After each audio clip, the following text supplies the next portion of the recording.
There is a new 3D camera on the market.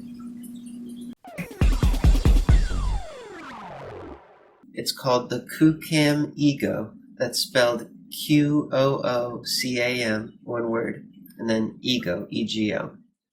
Right now it's being funded on Kickstarter. It's already met its goal many times over.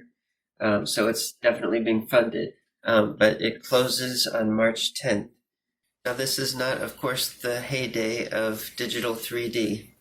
And in recent years, any attempts at stereoscopic 3D camcorders have been leaving a lot to be desired. A lot of them were jumping on the VR trend. So you would have one or both of these things. You would have fisheye lenses, which distort. I personally hate that. It distorts the image.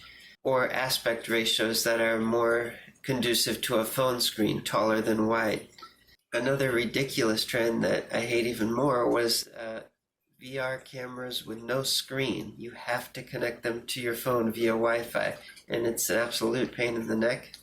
But this QooCam Ego is the closest thing to a real 3D camera since back in the day. It's both in price and in function, it's pretty similar to the Fuji W3. But let me tell you the pros and cons and some samples as well.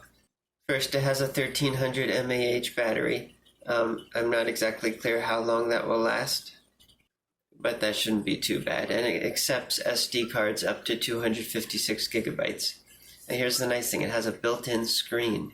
You can connect with Wi-Fi to another device to preview it, but you don't have to. You can see it on the built-in preview screen. And also it has the interesting option of having a clip-on attachment that it comes with, so you can view it in 3D right away. It has it's basically a viewer. It becomes a viewer, so you can hold it up to your eyes like a Viewmaster and look at it in 3D right away.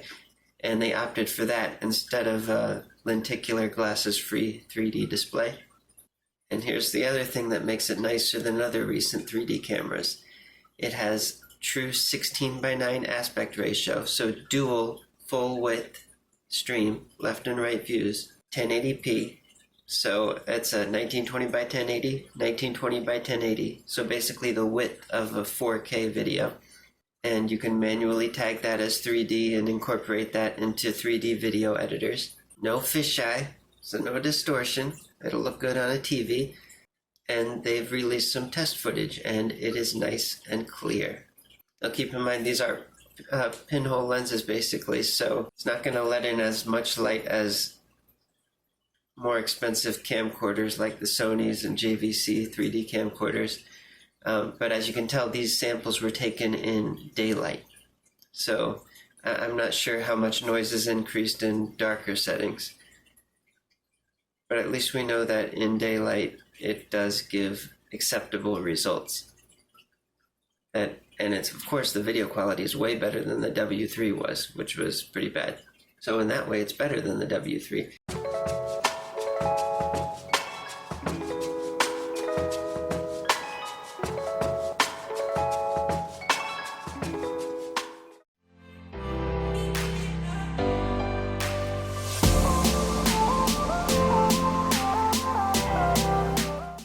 And the stills are also very good.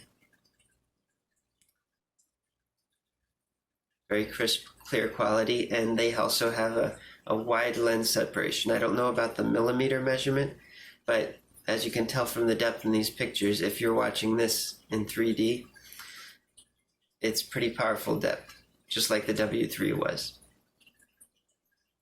So on the downside, you won't be able to get right up close to something, because then it might be too big to fuse. But on the positive side, you'll be able to film and take pictures of a lot of other things that otherwise would lose their depth at that distance. And if you're viewing it on the built-in VR viewer, well, that tolerates even more parallax than anaglyph or some other 3D viewing methods might. What's also nice is that it runs at up to 60 frames a second, high frame rate. So that helps with VR as well, adds to the realism. Unfortunately, as far as I see, they did not include the option for 24 frames a second, which would have been nice. But we can't have everything, can we? Considering that some projectors can only display full HD at 24 frames a second, and that is the Blu-ray standard. And that is the Blu-ray standard as well. So you would either have to opt for 1080 24 or 720p at 60 frames a second for Blu-ray. But if you're doing this for VR, then it will work great.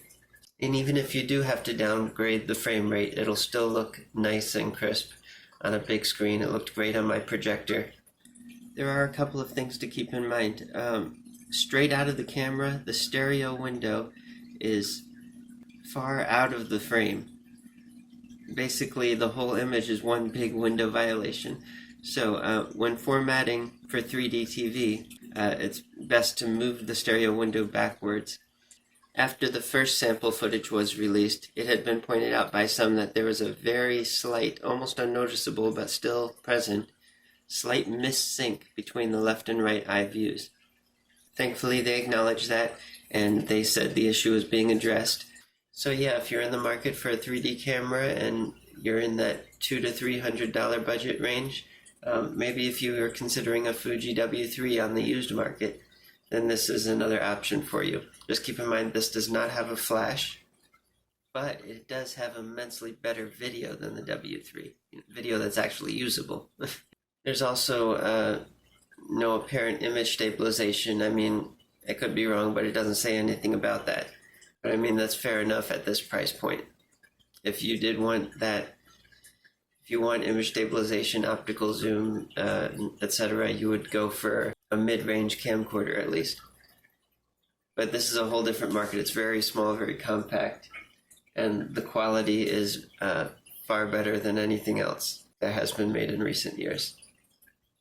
So yeah, it's on Kickstarter, QooCam Ego, if you're interested. And as can be seen by the overwhelming support of the campaign, which far exceeded their goal, hopefully that encourages more 3D technology to be made in the future that will fill other gaps in usability and lead to more 3D content. All right, see you next time.